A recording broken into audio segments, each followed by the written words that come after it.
Hello bachcho, let's read the question. A wooden sphere and a copper sphere of same radius are kept in contact with each other. Their center of mass will be. So बच्चों यहाँ question में given है हमें दो spheres. First sphere का material है would and that of second sphere is copper. So इनकी radius same है, so we can take the radius of wood sphere is same as radius of copper sphere. So इनको commonly हम मान लेते हैं R.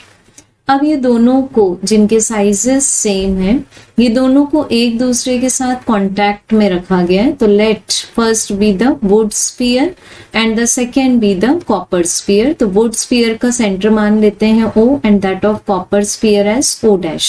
अब जब ये दोनों के सेंटर्स को हम ज्वाइन करेंगे बच्चों, तो इनके बीच में कहीं ना कहीं इनका सेंटर ऑफ मास लाई करेगा.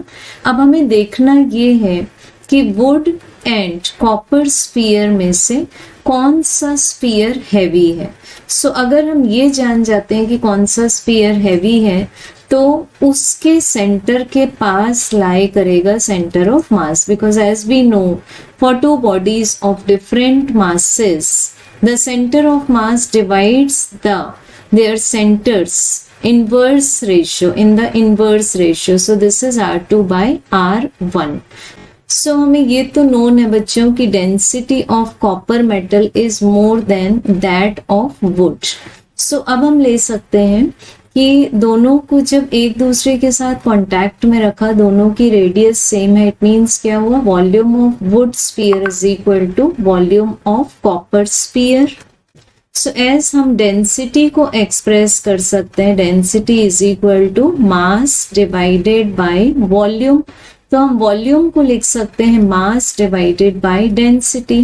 सो this is mass of wood divided by density of wood is equal to mass of copper sphere divided by density of copper sphere. अब बच्चों अगर हम डेंसिटीज का रेशियो ले लें, such as density of copper divided by density of wood is equals to mass of copper divided by mass of wood. So जो हमें left hand side है वो मिलता है more than 1 because density of copper metal is more. So ये जो हमें right hand side मिलना चाहिए, this should also be more than 1. ठीक, ये भी 1 से ज्यादा. इट मीन्स क्या हुआ, mass of copper is more than mass of wood. तो यहाँ पर जो कॉपर स्फीयर है वो हैवी स्फीयर है and the sphere made from wood is light. So जो सेंटर ऑफ मास होगा वो हैवी ऑब्जेक्ट के सेंटर के क्लोज होगा. सो डेफिनेटली जो सेंटर ऑफ मास होगा वो कॉपर स्फीयर के अंदर होगा. So this is the possible position of centre of mass. So we have correct answer as option 3. Thank you.